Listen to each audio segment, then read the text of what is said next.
ಲೋಕಸಭಾ ಚುನಾವಣೆಗೆ ಕಾಂಗ್ರೆಸ್ನ ತಯಾರಿ. ಸುಮಾರು 25 ಸ್ಥಾನವನ್ನ ಗೆಲ್ಲೇಬೇಕು ರಾಜ್ಯದಲ್ಲಿ ಅನ್ನುವ ಲೆಕ್ಕಾಚಾರದಲ್ಲಿರುವಂತಹ ಕಾಂಗ್ರೆಸ್ಗೆ ಕನಿಷ್ಠ 20 ಸ್ಥಾನವನ್ನಾದರೂ ಕೂಡ ಕರ್ನಾಟಕದಿಂದ ಗೆಲ್ಲಬೇಕು ಅನ್ನುವ ಸೂಚನೆಯನ್ನ ತಾಕೀತನ್ನ ಹೈಕಮಾಂಡ್ ಮಾಡಿದೆ.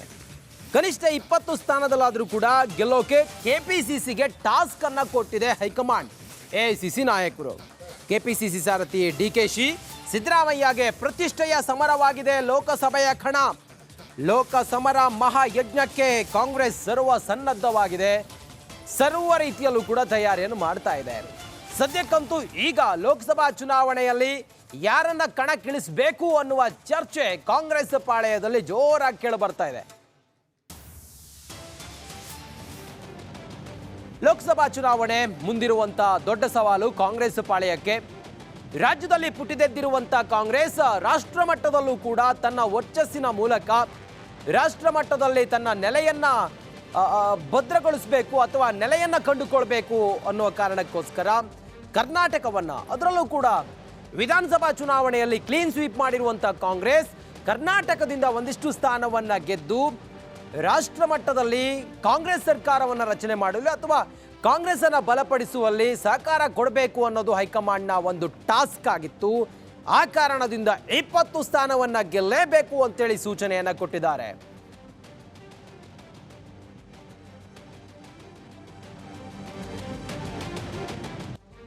ಕಾಂಗ್ರೆಸ್ನ ಹೈಕಮಾಂಡ್ ನಾಯಕರೇನು ಕನಿಷ್ಠ 20 ಕ್ಷೇತ್ರವನ್ನ ಗೆಲ್ಲೇಬೇಕು ಅಂತೇಳಿ ಟಾಸ್ಕ್ ಕೊಟ್ಟಿದ್ದಾರೆ.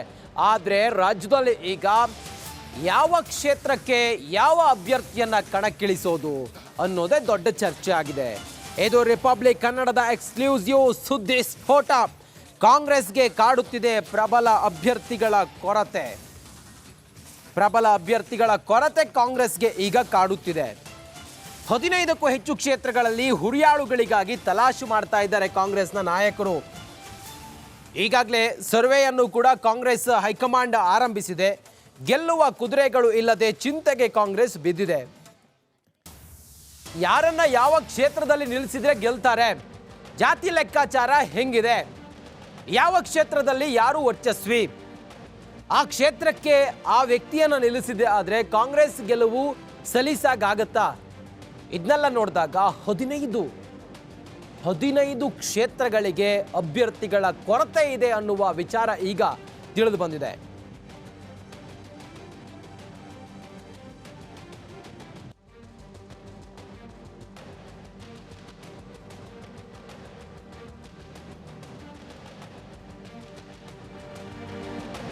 ಹಾಗಾದ್ರೆ ಯಾವ ಕ್ಷೇತ್ರಕ್ಕೆ ಈಗ ಕಾಂಗ್ರೆಸ್ನ ಪಾಳೆಯದಲ್ಲಿ ಅಭ್ಯರ್ಥಿಗಳ ಕೊರತೆ ಇದೆ ಅನ್ನೋದನ್ನ ನಾವು ಒಂದೊಂದಾಗಿ ನೋಡ್ತಾ ಹೋಗೋಣ.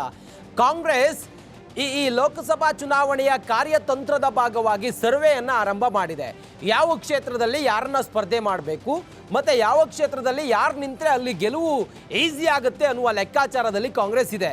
ಹಾಗಾದ್ರೆ ಯಾವ ಕ್ಷೇತ್ರಕ್ಕೆ ಈಗ ಕಾಂಗ್ರೆಸ್ಗೆ ಅಭ್ಯರ್ಥಿಗಳ ಕೊರತೆ ಇದೆ ಅನ್ನೋದನ್ನ ಒಂದೊಂದಾಗಿ ನೋಡೋಣ ಬನ್ನಿ. ವಿಜಯಪುರ, ಬಳ್ಳಾರಿ, ಹಾವೇರಿ, ಗದಗ, ರಾಯಚೂರು, ಇಲ್ಲಿ ಕಾಂಗ್ರೆಸ್ ಹುರಿಯಾಳುಗಳಿಗೆ ಕೊರತೆ ಇದೆ. ಆ ಕ್ಷೇತ್ರದಲ್ಲಿ ನಿಲ್ಲೋದಕ್ಕೆ ಪ್ರಭಾವಿ ಅಥವಾ ವರ್ಚಸ್ವಿ ನಾಯಕನ ಕೊರತೆ ಇದೆ. ಇದು ಕಾಂಗ್ರೆಸ್ ಇದನ್ನ ಹೆಂಗೀಗ ಬ್ಯಾಲೆನ್ಸ್ ಮಾಡುತ್ತೆ ಅನ್ನೋದನ್ನ ನೋಡಬೇಕು. ಹಾಗೆ ಧಾರವಾಡ, ದಾವಣಗೆರೆ, ದಕ್ಷಿಣ ಕನ್ನಡ, ಮೈಸೂರು, ಇಲ್ಲೆಲ್ಲ ಬಿಜೆಪಿಯ ಭದ್ರಕೋಟೆ. ಈ ಬಿಜೆಪಿಯ ಭದ್ರಕೋಟೆಯನ್ನ ಪುಡಿ ಮಾಡಬೇಕು ಅಂತ ಹೇಳಿದ್ರೆ ಅಲ್ಲಿ ಪ್ರಭಾವಿ ನಾಯಕನ ಅಗತ್ಯ ಇದೆ.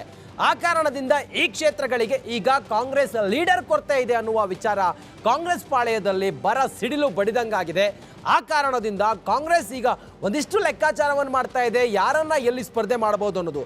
ಮುಂದುವರಿದು ನೋಡ್ತಾ ಹೋದ್ರೆ ಬೆಂಗಳೂರು ದಕ್ಷಿಣ, ತುಮಕೂರು, ಮಂಡ್ಯ, ಬೆಳಗಾವಿ, ಚಿಕ್ಕೋಡಿ ಕ್ಷೇತ್ರಗಳಲ್ಲೂ ಕೂಡ ಸಮರ್ಥ ಅಭ್ಯರ್ಥಿಗಾಗಿ ಕಾಂಗ್ರೆಸ್ನ ಹೈಕಮಾಂಡ್ ಈಗ ಹುಡುಕಾಟವನ್ನು ಮಾಡ್ತಾ ಇದೆ.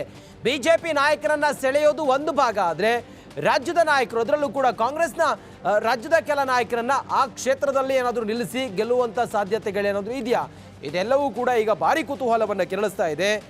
ಬಿಜೆಪಿಯಿಂದ ಅಸಮಾಧಾನಿತರೇನಿದ್ದಾರೆ ಅವರನ್ನು ಏನಾದರೂ ಕರ್ಕೊಂಡು ಬಂದು ತಮ್ಮ ಕ್ಷೇತ್ರದಿಂದ ಸ್ಪರ್ಧೆ ಮಾಡಿಸಿದ್ರೆ ಅಥವಾ ಆಯಾ ಕ್ಷೇತ್ರದಿಂದ ಸ್ಪರ್ಧೆ ಮಾಡಿಸಿದ್ರೆ ಅದು ವರ್ಕೌಟ್ ಆಗ್ಬೋದಾ ಅನ್ನುವ ಲೆಕ್ಕಾಚಾರವೂ ಕೂಡ ಕಾಂಗ್ರೆಸ್ನ ಲೆಕ್ಕಾಚಾರ ಆಗಿದೆ ಅಥವಾ ಸ್ಟ್ರಾಟರ್ಜಿ ಆಗಿದೆ. ಸದ್ಯಕ್ಕೆ ಈಗ 15 ಕ್ಷೇತ್ರಗಳು ಕಾಂಗ್ರೆಸ್ಗೆ ಅಭ್ಯರ್ಥಿಗಳನ್ನು ಹುಡುಕೋದೇ ದೊಡ್ಡ ಚಾಲೆಂಜ್ ಆಗಿದೆ. ಇನ್ನು ನಾವು ನೋಡ್ತಾ ಹೋದ್ರೆ ವಿಧಾನಸಭಾ ಚುನಾವಣೆಯಲ್ಲಿ ರಾಜ್ಯದಲ್ಲಿ ಕ್ಲೀನ್ ಸ್ವೀಪ್ ಮಾಡಿದೆ ಕಾಂಗ್ರೆಸ್. ಲೋಕಸಭಾ ಚುನಾವಣೆಯಲ್ಲೂ ಕೂಡ 28 ಕ್ಷೇತ್ರಗಳಲ್ಲಿ 25 ಕ್ಷೇತ್ರಗಳನ್ನು ಗೆಲ್ಲಬೇಕು ಅನ್ನೋದು, ಅದಕ್ಕೆ 15 ಕ್ಷೇತ್ರಗಳಲ್ಲಿ ಪ್ರಭಾವಿ ಅಭ್ಯರ್ಥಿಗಳ ಕೊರತೆ ಇದೆ ಅನ್ನೋದು, ಆ ಕಾರಣದಿಂದ ಕಾಂಗ್ರೆಸ್ ಒಂದಿಷ್ಟು ಸ್ಟ್ರಾಟಜಿಯನ್ನು ಮಾಡ್ತಾ ಇದೆ. ಹಾಗಾದರೆ ಸಂಭಾವ್ಯ ಅಭ್ಯರ್ಥಿಗಳು ಯಾರಿರ್ಬೋದು ಕಾಂಗ್ರೆಸ್ನಿಂದ? ಲೋಕಸಭಾ ಚುನಾವಣೆಗೆ ಇವರು ಸ್ಪರ್ಧಿಸಬಹುದಾ ಅನ್ನೋ ಲೆಕ್ಕಾಚಾರವನ್ನು ನೋಡಿದಾಗ ನಾವು ಒಂದೊಂದಾಗಿ ನೋಡ್ತಾ ಹೋಗೋಣ ಬನ್ನಿ. ಮೊದಲಿಗೆ ಬೀದರ್ ರಾಜಶೇಖರ ಪಾಟೀಲ್ ಅವರಿಗೆ ಟಿಕೆಟ್ ಕೊಡುವಂಥ ಸಾಧ್ಯತೆ ಇದೆ ಕಾಂಗ್ರೆಸ್ ಪಾಳೆಯದಿಂದ ಅಥವಾ ಕಾಂಗ್ರೆಸ್ ಪಕ್ಷದಿಂದ. ಕಲಬುರಗಿಯಿಂದ ಮಲ್ಲಿಕಾರ್ಜುನ ಖರ್ಗೆ, ಕಳೆದ ಬಾರಿ ಮಲ್ಲಿಕಾರ್ಜುನ ಖರ್ಗೆ ಅವರು ಸೋತಿದ್ರು, ಈ ಬಾರಿ ಮತ್ತೆ ಅವರು ಕಲಬುರಗಿಯಿಂದ ಸ್ಪರ್ಧೆ ಮಾಡಿ ಗೆಲ್ಲುವ ಸಾಧ್ಯತೆಗಳಿದೆ. ಆ ಕಾರಣದಿಂದ ಕಲಬುರಗಿ ಮಲ್ಲಿಕಾರ್ಜುನ ಖರ್ಗೆ ಫಿಕ್ಸ್. ಬಾಗಲಕೋಟೆ ಆನಂದ ನ್ಯಾಮಗೌಡ, ಉತ್ತರ ಕನ್ನಡ ಅಂಜನಿ ನಿಂಬಾಳ್ಕರ್ ಅವರು. ಅಂಜನಿ ನಿಂಬಾಳ್ಕರ್ ಕಳೆದ ಬಾರಿ ವಿಧಾನಸಭಾ ಚುನಾವಣೆಯಲ್ಲಿ ಸೋತಿದ್ರು, ಈ ಬಾರಿ ಹೆಂಗಾಗುತ್ತೆ ನೋಡಬೇಕು. ಬೆಂಗಳೂರು ಉತ್ತರದಿಂದ ಕುಸುಮ ಹನುಮಂತರಾಯಪ್ಪ, ಬೆಂಗಳೂರು ಉತ್ತರ ಕ್ಷೇತ್ರದಿಂದ ನೋಡಿ. ಬೆಂಗಳೂರು ಕೇಂದ್ರದಿಂದ ಹುಸೇನ್, ಚಾಮರಾಜನಗರದಿಂದ HC ಮಾದೇವಪ್ಪ, ಬೆಂಗಳೂರು ಗ್ರಾಮಾಂತರದಿಂದ DK ಸುರೇಶ್, ಕೊಪ್ಪಳದಿಂದ ಅಮರೇಗೌಡ ಬಯ್ಯಾಪುರ್, ಚಿತ್ರದುರ್ಗದಿಂದ BN ಚಂದ್ರಪ್ಪ, ಚಿಕ್ಕಬಳ್ಳಾಪುರ ರಕ್ಷಾ ರಾಮಯ್ಯ, ಶಿವಮೊಗ್ಗ ಗೀತಾ ಶಿವರಾಜ್ ಕುಮಾರ್, ಕೋಲಾರದಿಂದ KH ಮುನಿಯಪ್ಪ. ಇದು ಕಾಂಗ್ರೆಸ್ ಲೆಕ್ಕಾಚಾರ.